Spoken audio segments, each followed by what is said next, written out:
Ladies and gentlemen, welcome to another edition of the No ID Vibes, No ID Podcast, whatever you want to call it.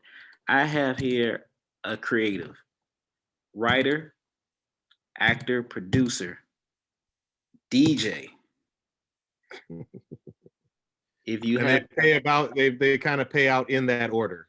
this man has written Sherman Showcase. You've seen him on NBC Marlin, um, Emmy nominated for the Jimmy Fallon Show. Man, this is just a wonderful guy. I'm proud to say NAACP Image Award nominated now. You And know, it means something. Yeah, it means something because when you start off in this business, like it's easy to be like, oh, I want to win an Oscar, I want to win an Emmy, but like when you people see you, that's when you're like, oh, really? Y'all watch the show? Y'all like the show? Thank you for like it's a different level of appreciation for real. I'm sorry, I cut off your introduction though. No, it don't. It's all good. It's all good. It's all good. It's all good. It's all good. Because I was telling my friends, I was like, I got Riddle on my podcast. And he's like, what? I was like, Sherman Showcase, bro. Like we were just watching this on Sunday. We were just talking about it. So yeah, let me. So I read that you graduated from Harvard. Harvard grad. Yeah, man. Yeah, man. So were you like in writing when you was at Harvard, or what got you into writing and producing? Um, so funny story is that I was writing stories, no joke, in kindergarten. I wrote a book called the what was it? The Real Book of Dinosaurs, and it was rampant plagiarism. Like I was copying the sentences out of my favorite dinosaur books, but I wrote them down really neatly, and I drew all my own illustrations, and I put it like a little bound. My father made me like this little thing of cardboard so it looked like it had a real cover, a real hardback, and they put it up in the library at my elementary school, and that was the first time I got published, so to speak, was a Real Book of Dinosaurs. But throughout my elementary days I would always just write stories, and but what was funny is somewhere around like middle school I decided I was going to be a serious writer, and I started studying like what it took to be a journalist. When I got to Harvard, I was a history major because I felt like that, Harvard didn't have a school of journalism like some schools like Columbia. So I started, writing nonfiction. I wrote a lot of stuff on government for the Kennedy School and the Institute of Politics up there in Massachusetts. And that's what I thought I was going to do. But around my graduating year, uh, I decided that I didn't really want to go to DC. I didn't know what I wanted to do, honestly. And a woman who turned out to be Tom Cruise's production partner came to Harvard and gave a speech. And I talked to her afterwards, and she convinced me, oh, you should come to Hollywood, which I did.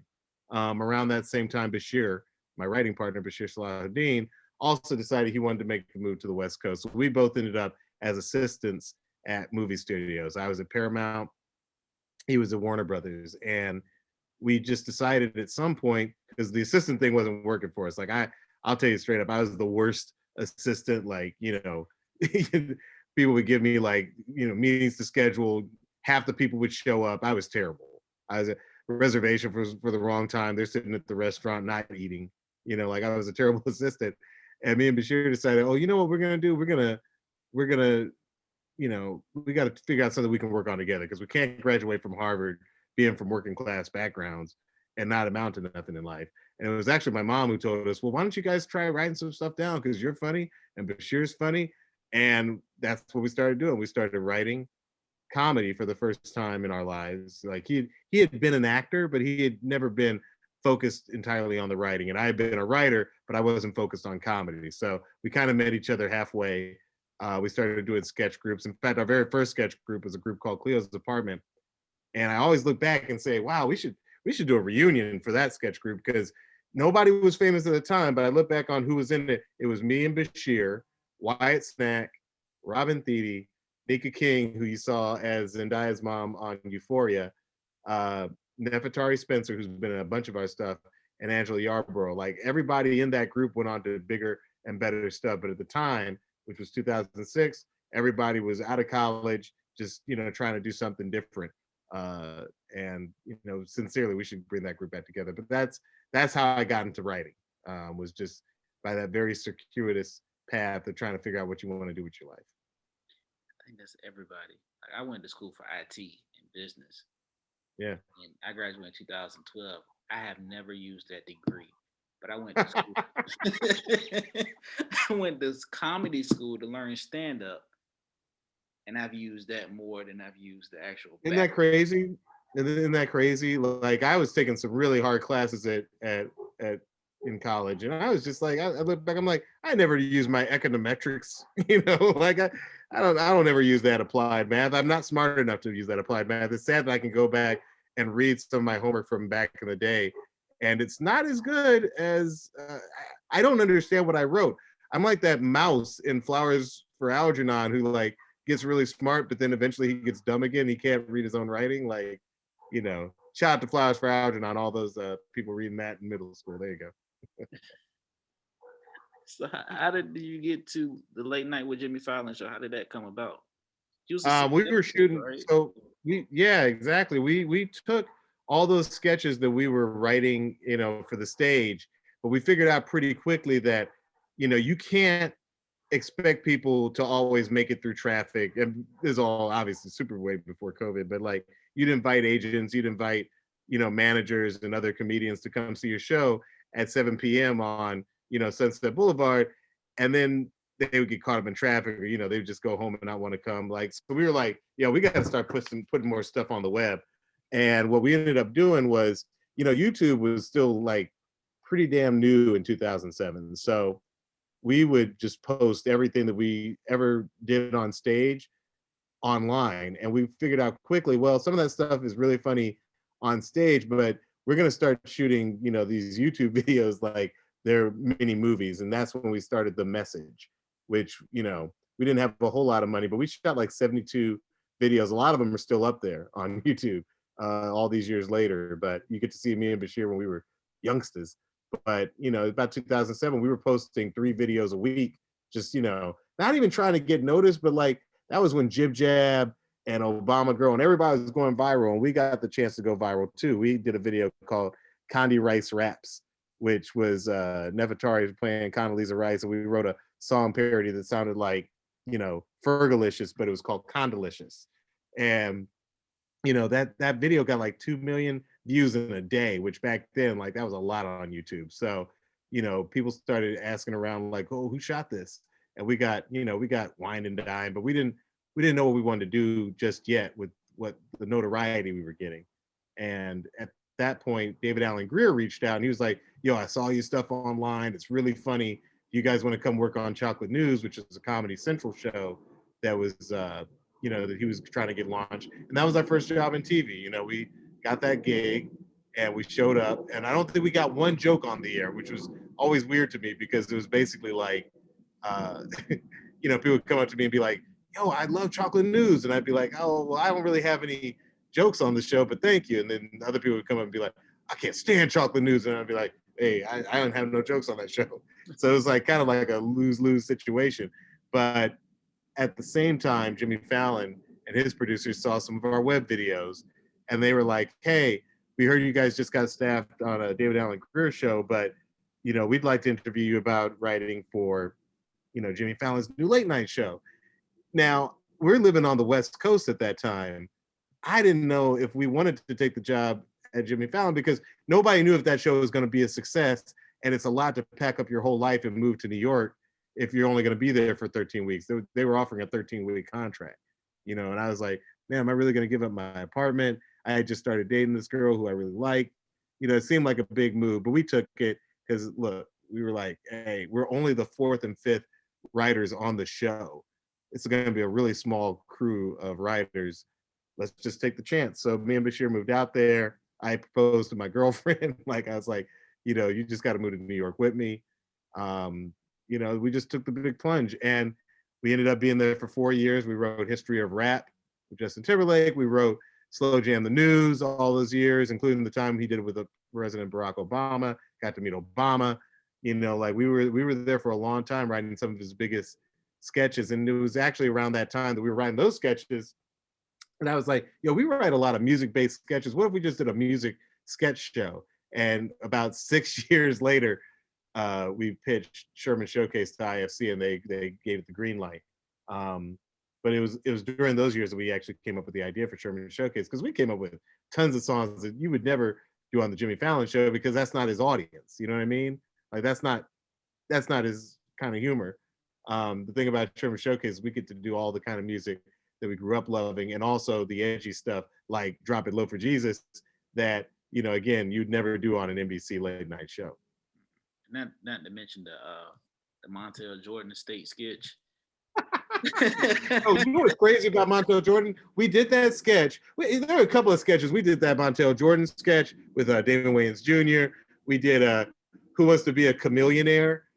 Like we did a bunch of sketches. We had some Keith Sweat jokes in there. I was like, these people are gonna hate us. And sure enough, when those episodes aired, Chameleonaire reached out and was like, "Yo, I thought that was hilarious." And Montel Jordan reached out and he loved the "This is how he did it," the Montel Jordan story. Like, it's crazy to me and kind of cool that most people are actually good sports about that kind of stuff, because they know that we aren't coming with any kind of malice in our heart. I mean, like, who are we in the first place? These are like household names where I come from. So we're not trying to clown anybody. If anything, we're just trying to have some fun. So, they're almost across the board. Even media takeout, which is not anybody's, favorite source of news. Like, even media takeout was like, "Yo, we love the fact that you had Marlon Wayans playing the head of media takeout, doing all that crazy stuff." That's episode 4, I think. Like, that's one of my favorite pieces that we've ever done. And I knew for certain media takeout was going to hate us for it, and they ended up liking it. So there you go. Yeah, and like I love Sherman Showcase, and then South Yeah, Side, man. Last OG. That shit was South Side was like is an addiction, man. That's Well, relatable. listen, man, we would have been back on Last OG for season 2. We worked on season 1. And then we sat down with Jordan, and he was like, "I want you guys to come back." Jordan Peele, who was the executive producer of Last OG, he was like, "Love to have you guys back."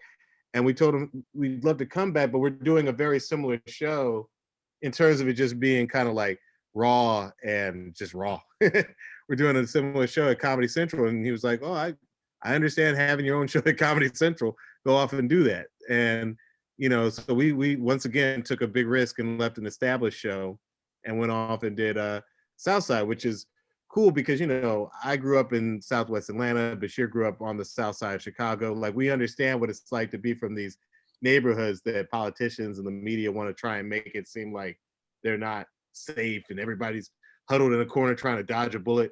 And we were like, that's not the experience that we ever had in either of these communities. Like, we wanted to do a show that shows that, like, doesn't matter where you're from, at the end of the day, there are going to be some funny people, there are going to be some crazy people, there are going to be some rich people and some poor people. Like, no matter which neighborhood in America you go into, if there are Black people there, they're going to be scholars, they're going to be some people working the streets, they're going to be there's going to be a whole type of the whole rainbow of experiences that you're going to see from different types of Black people there. And that has always been the goal of Southside, is to let people know that it's not all like criminal. If you've ever watched Southside, you'll notice that it's not like crime of the week stories. You know what I'm saying? Like, we really try and paint it as realistically as possible, which is to show like the love and the laughter that develops in these communities. Yeah, because the media, the politicians, the media, they do paint a picture like black neighborhoods are rough and hood, and I'm gonna be. I feel more Yep. comfortable in those neighborhoods than I do in the suburbs. I live in the suburbs now. You know what I mean? Yeah, man, I'm serious. By the way, it's also a little bit of like what you know what I'm saying? Like, I always said that one of the reasons I always supported community policing was because if you live in the neighborhood, you can see one dude and be like, "Oh, he's basically a nerd dressed up like Wiz Khalifa." You know what I'm saying? In a way that somebody from that neighborhood, not from that neighborhood, would just think, "Oh, he's a thug." You know what I'm saying? And similarly, like, you can see other people who look normal to outsiders, but everybody in the community is like, "That brother's not quite right." You know what I'm saying? Like, we understand ourselves better than others are going to understand ourselves. So again, we just always wanted to do a show. One of our favorite movies is Coming to America. You got literally African royalty and dudes just chilling in a barbershop, and then you got Sam Jackson trying to rob McDowell's. Like, it's all types of people, in these communities, and that has always been the goal of Southside, is just to make it evidently clear that like, it can be 100% real and yet still not be the same old tired stories that you get about black neighborhoods in almost every show not written by a black writer. I'm gonna get off the soapbox No, no, no, no, it was because now. it's true. Because like y'all had an episode where the in the South Side where they were trying to repossess a grill Yeah, from the white guy. No, he yeah. just like I'm the they white guy, yeah. he's in like this. He's like trying to impress all his friends. So he's like trying to get the grill, and they're just going through hell just to try and get the grill. But like then it was like an episode where Well, but let me tell you, that's kind of based on a real story because we didn't make up really anything when it came to Southside. Like the twins, like the big dudes, the twins, mhm. K and Q. So Q in real life worked at Rent a Center, and he told us all these crazy stories about like how he would have to like repossess stuff from like friends of his first cousin and stuff. Like it was always awkward repossessing. But what a lot of people didn't realize is that a lot of white people in Chicago on the north side used to use Rent a Center as well. And he would always say they would get mad indignant when they would go there and repossess stuff out of their house. So that story about repossessing the grill is kind of based on one time when he had to, when he had to deal with some feisty white people who had rented like over half their really expensive house on the north side. And he was like, damn, so I guess all their money goes towards the house because everything else up in here, like we could take away today. So that's based on a real story. Yeah, and the what was it, the uncle selling Viagra? And not based on a real story, but that goes towards the fact that if you spend any time on the south side of Chicago or in southwest Atlanta or in south central LA, it doesn't matter.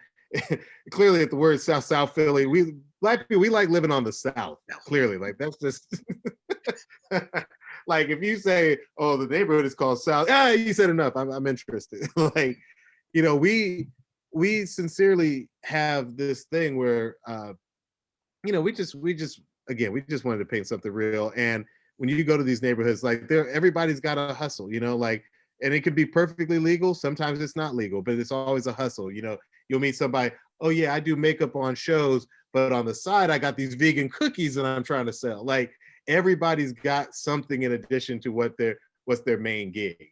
It's all about the side hustle. So we were like, yeah, I think it'd be really funny if our main character, his uncle is selling Viagra on the side because in the story of the show, Uncle Spike is a vet, and sometimes through the VA you can get access to stuff, and so he's selling it to some of the other old people at his retirement home. So it just made sense. It did because you know what is relatable because I have an uncle that sells Viagra now. So Exactly, man. We didn't have to make up too much to make the show work. But also stop snitching on your uncle, man. he knows this is He's gonna be listening to this like, oh, he's talking about somebody else. It's not. It's the other uncle. the uncle, man. That's the other uncle. That's definitely not me. That's definitely not me. Let me ask a question though, man. You got a chance to work with part of probably like the one of the most dynamic family last names in entertainment, Wayans, Marlon Wayans. How was that? Like working with Marlon Wayans? I kid you not, man. He's one of the nicest people in the business. I've worked with a lot of people. There are a lot of people I will never speak on. Earlier today, somebody came to me like, "Yo, why don't we do something with so and so and so?" And I was like, "Ooh, yeah."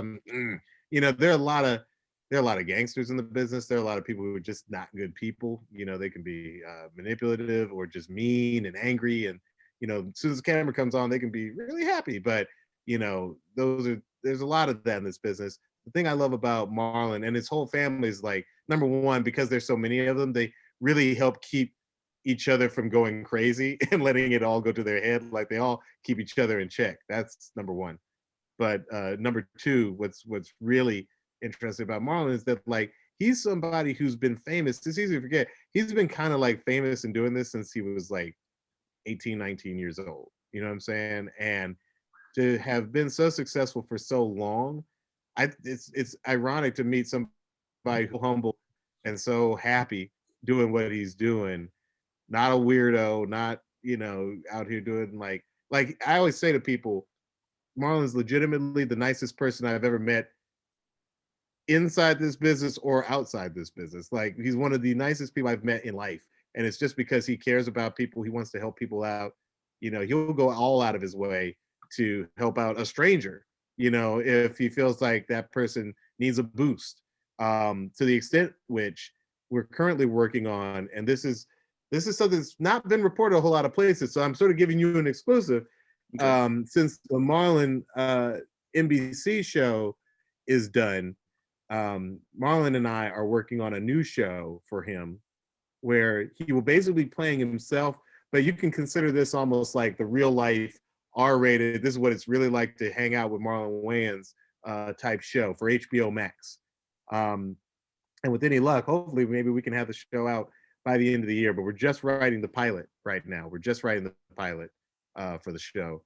But it's basically going to let you know how Marlon is in real life. And the joke we always say is that he will go out of his way for his Uber driver. You know what I'm saying? Like if his Uber driver just says something like, "Hey, you know, I'm a stand-up comedian too." Like Marlon will be like, "Oh, word? Let me hear a little bit of it. Let me hear a little bit." And like he'll literally sit there and like work with this man. I'm in the back of the car, like, "Yo, we're about to we're about to miss what we got here, what we came here for." And he's like, "No, no, no, I want to hear more. I want to hear more." Like I can't stress it up. Like the dude just literally will look out, you know, for anybody. And I've hung out with a lot of famous people. I've never seen somebody more gracious when it comes to, you know, stopping for a selfie. Like he just doesn't, there's no uh ego when it comes to him and coming into interaction with people who know and like his work. Like, you know, it's to me, he is what people in this business should strive to be. And I know it sounds verbose, sounds like a lot, but I mean it. He's just a cool ass dude.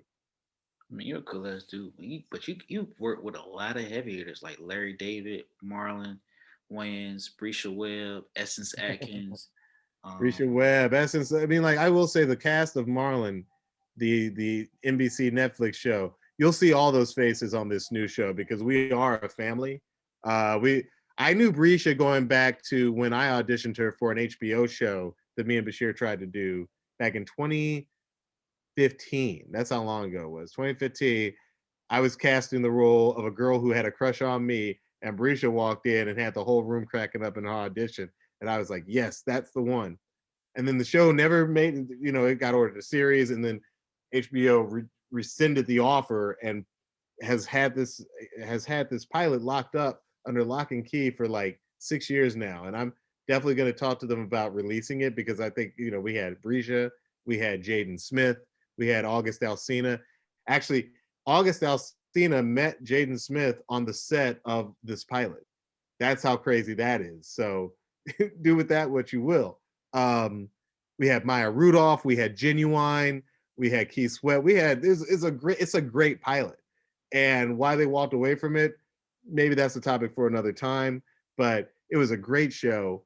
So, like I said, Brescia was a part of that cast. When I came in for the first day of the table read of the Marlon show, I sat down, I saw Brescia Webb's name on the little card next to me. And I was like, wow, it's a small world. So I already knew her, had never met Marlon a day in my life before my audition for Marlon. And Essence Atkins, obviously, I've been a big fan for a long time. She's great. Even the kids on that show were really solid, grounded kids. And I truly think that Notlam Taylor and Amir, like they're going to go places in life. It was just a great cast.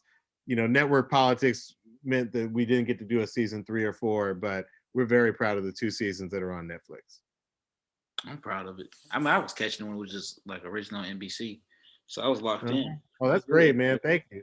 I mean, that's the thing. We were getting 5 million, 6 million viewers per episode, which is a lot more than other shows with not black casts that got 3 and 4 seasons. So you do the math. I mean, like we still live in this world where, you know, you know how like a lot of black parents will say you have to be twice as good. Sometimes you can be twice as good and the decision still doesn't go the way it's supposed to go, right? Like that's what's crazy. And I don't want to get into the politics of it, but let's just say there were people at the top of the NBC food chain back then who were not supportive of their black hit shows. And most of those black hit shows went away. You know, even the Carmichael show didn't get promoted and wasn't put out there as big as it should have been, considering look at that cast. Look at the cast they had on that show. and they only got a couple of seasons. So it's Hollywood. I will say this: Hollywood has definitely improved in terms of taking Black people at our word when we're like, hey, let us do what we want to do. Like, it's gotten better, believe it or not, since Marlon went off the air in 2018.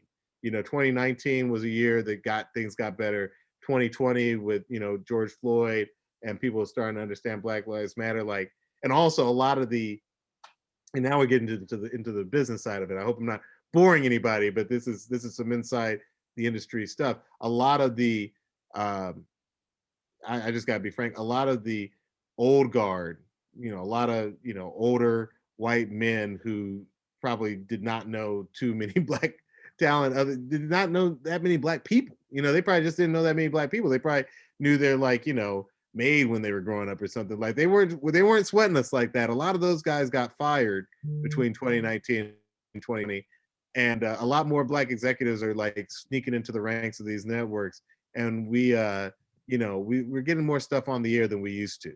And they're also spotting the success of the Donald Glovers and the Issa Raes, and they're like, oh, I want some of that. You know what I mean? Like, it's still a business, it's still show business, but and who knows how long it'll last. But for right now, like, things are better now than when certain executives made the decision to not renew Marlon to another season, made decisions to not pick up, a bunch of shows. There's so many shows that America never got to see because some white executive didn't get it, and that's unfortunate. Yeah, and I know that's a lot. I'm throwing a lot out there, but you know what?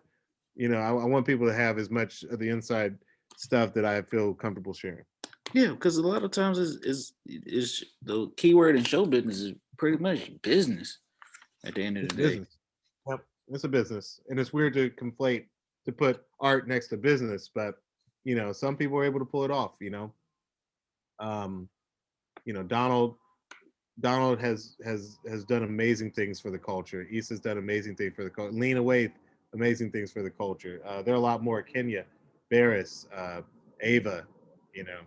I always say that it helps to have an A at the end of your name. So if you're Kenya or Ava or Issa or Lena, Shonda, holy smokes, that's the key. Just put an A at the end of your name, y'all. So he gave you an exclusive. Yeah, there's your exclusive. An exclusive. Break the code, man. You broke the code. Don't worry, it's all good. Cause I was like, man, I don't know. I ain't even got no words to say. You know what I mean? Like, it's like when they like Jordan meets LeBron. I'm not saying I'm LeBron or I'm in Jordan status, nothing like that. This is what it's pretty much like. Looking at the backside of representation on both sides of the lens and actually speaking and conversing with you. Be honest with you, I ain't know if I'll get a response back because there's been a lot of people I've hit up and they never reply back, or they've replied back like, yeah, I do it, and they don't do it, or whatever the case may be. So I'm blessed to have you on my podcast. Now, I always ask people. If the people don't even hit you back, it's still all good because sometimes I don't hit everybody back, but that's not because anybody. Look, some people think they're better than everybody, right? Mm-hmm. Some people are just like, I got 8 scripts to get done, and I got to get these things done. You know what I'm saying? So, you just take it as at a time. Like right now, I'm writing so many different projects that, like, I like to take some time out and talk to some people who I think, have the audience that can use and benefit from this knowledge being out there. Because when I was coming up, there were no podcasts, and I feel like the knowledge was all locked up somewhere. You know what I'm saying? Like, I feel like just between you and your audience, like if we can share the information with each other, then that's going to help the next person. You know what I'm saying? So, Thanks. This to me is like a talk. It's almost like the opportunity just to get some information out there and let people know, what's going on. This keeps me sane because my stand up is put on a pause because of COVID. I mean, I've been doing some Zoom shows, but Zoom shows are weird, right? There's a bunch of people laughing in silence. They were, but like I had Michael Collier up there, and I talked to him. He's like, man, you just got to play around where they got really get into acting and stuff like that. I'm like, what?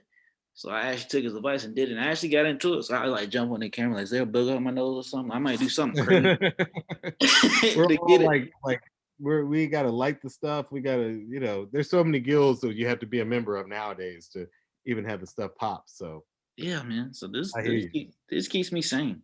This really keeps me sane. And after this season, I'll be 40 episodes in. So this is keeping me sane. And I've only been doing this for a year. Congrats. Like you, I've had you, I had Nori Davis, um, Michael Kyer.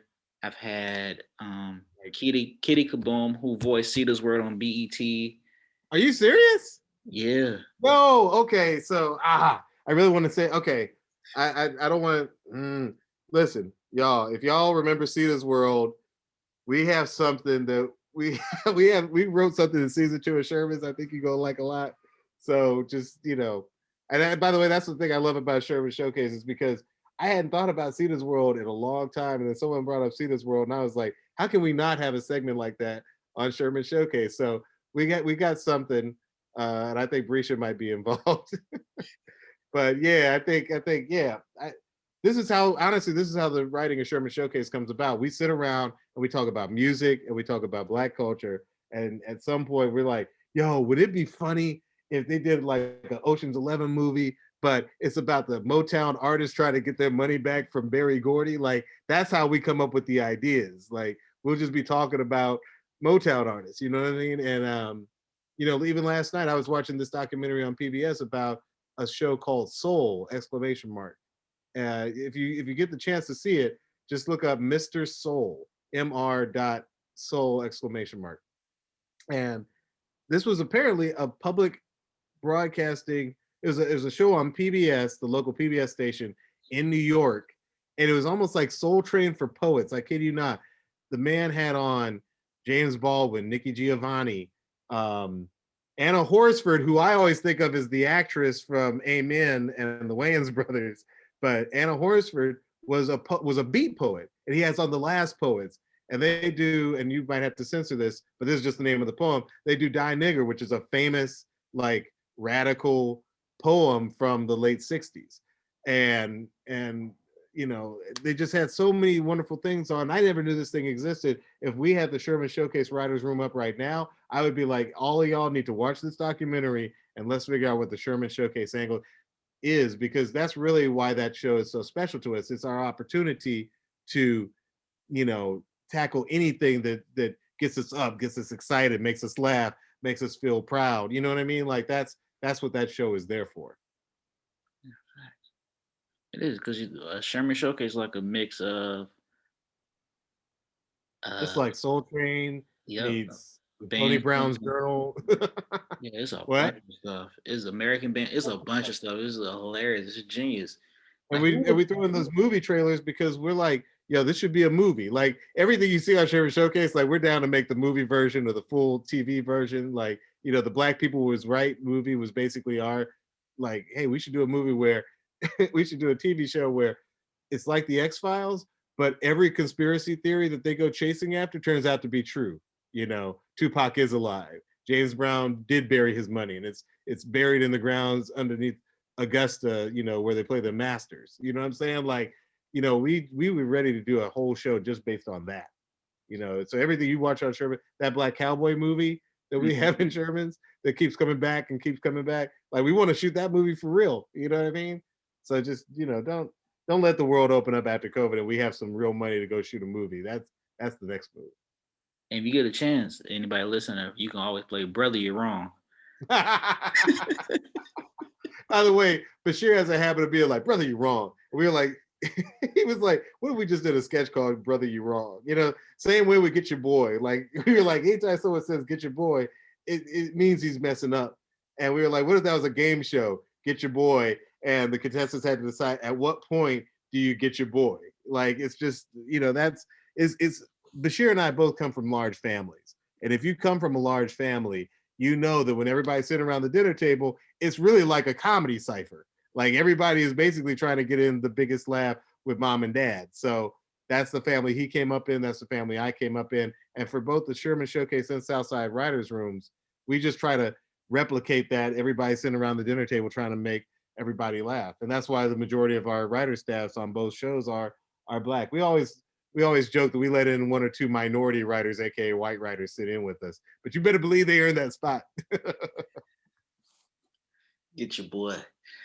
Man, I tried to play Brother You're Wrong at work and it didn't work. It didn't work at all. I was like, Brother You're Wrong. I was like, oh shit, ain't nobody gonna get this what I'm talking about. We gotta bring that one back. Shout out to Dave Hellam, who's a great stand-up comedian from Chicago, and Tiffany Haddish for coming through the day of. Lil Rel came through the day. I was posting online. I was posting on Instagram stories like back on set.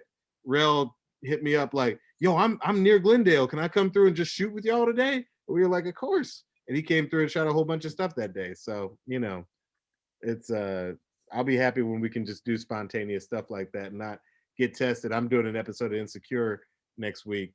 I can't say what role I'll play, but you got to get tested like 10 days out. All that spontaneity of like, yo, I'm coming through the set. Give me something to do. Like none of that's happening right now. Like it's just the COVID thing has really affected the mood on set, and I'm hoping that we can just hurry up and get vaccinated and get past this. If you ever need an extra for Sherman Showcase, Hey man, we shoot in Glendale, California. That's why we always joke. We call it Glendale, California, the entertainment capital of the world, because anybody who has ever been to Glendale, California knows that that is not the case. I apologize. I have a big dog, you're good. and he's barking at some people walking past the house. So there you go. It's all good. My thing with the show with the podcast, when I saw All Eyes on Me, when they was recording Brenda's Got a Baby, he was like, "Man, keep it raw." I like to keep it raw, to be honest with you, because I like the authenticity of the content of the conversation. So I really don't edit unless it's like something bad, like maybe the Wi-Fi connection is bad or something. You start buffering up. That's the only time I really do it, because a lot of times with my podcast, I like to say there's more content than anything. Like it usually with the show, you're either gonna get one of the two or you're gonna get both. It's either whoever's up here is gonna get their flowers, which you are getting, or they're gonna get jewels, which you just drop. You drop mad jewels. So I'm gonna open up a store called Flowers and Jewels, and you're gonna get both. You can show up at the store and get both. there we go. I appreciate you coming out. Well, not coming out. Well, I appreciate you even replying back and doing the interview. You get a chance, I sent you a bunch of messages in your DMs. If you need a laugh, man, you can just go ahead, click my video, see my stand up. It's in about 5, 6, 7 minutes. My first time doing this. After actually I came out of comedy school back in 2019. But if you guys want to listen to where did you study? Where did you study? What was the comedy school? Virginia Beach Funny Bone. And from there, once I graduated, I still was going to classes. I was going to the Performance Playground venue on 35th Street. And they were actually the ones that got me not to just think about doing stand-up, but writing, acting, music, sketches, like everything. Like I've gotten to the point now I cannot enjoy a movie because I'm like, man, the pace is off. Oh man, this is off. I watched It and I was like, man, why was I afraid of the first two It's when they originally came out? This movie is pretty much. But my mind was open. It was like a bunch of creators every Thursday, man. And COVID, unfortunately, shut it down. And this is my creative outlet now. It's the pod, and we all need it. We all need it. Yeah. I still DJ for people on Zoom just because that gives me something to do that doesn't require like draft after draft after draft. Like the thing about DJs, you can only think about a minute or two ahead of whatever's happening right now because the music can't cut off. So yeah, I think all creatives have that side outlet that they can get into, and I have so much respect for stand-ups because I do not know how y'all get up there and talk for 5 minutes. Like to me, it's almost like monologuing, which I don't like as an actor. I don't like monologuing. So I have a lot of respect. And a part of me thinks one day I'll try and sit down and actually try and write 5 minutes and try and actually do that.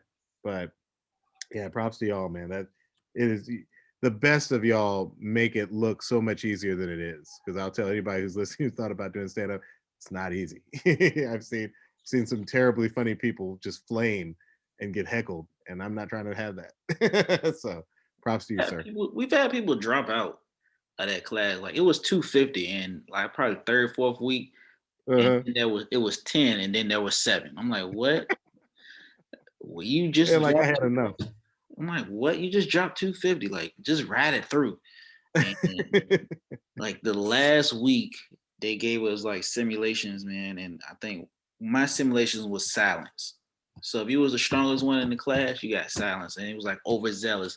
But silence is just like it's the worst. Like you're telling jokes, you think you're gonna hit it, and it's just like a complete crickets. It's not even crickets. You want a cricket to just jump up and start cricketing something. It's just so bad. It was I can't even imagine, man. That's both personal rejection and humiliation in the same moment. I don't know. That sounds like terrible. it was so terrible.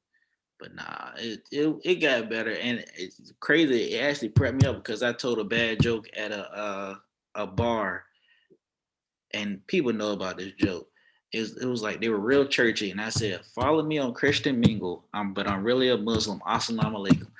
The joke never hit there, but it never hits there. It never. And for whatever reason, so I'm gonna tell it again. And the true story I'm gonna say is, I said that joke, and I said, it was a pastor in the crowd. And I said, oh Mhm. damn, I'm going to hell. And with the rules, I couldn't leave, so I had to just sit there. I'm like, man, I just bombed. So, but it's cool. It's all good. I still tell the joke, but it doesn't hit there. It would never hit in the church crowd. That's hilarious, man. But I appreciate you, man, No problem, man. and I look forward to everything. I do have the Sherman Showcase downloaded on my Apple Music. You guys check them out. Sherman Showcase, Southside when you get a chance, Marlon, um, Curb Your Enthusiasm, uh, Last OG first season. Just support Black writers, support Black creatives. Yeah, we always appreciate it. And I was gonna say, if I may, I'm always on Instagram just at Diallo. When you got a weird name like Diallo, hey, that's all you gotta do. You just gotta be at Diallo.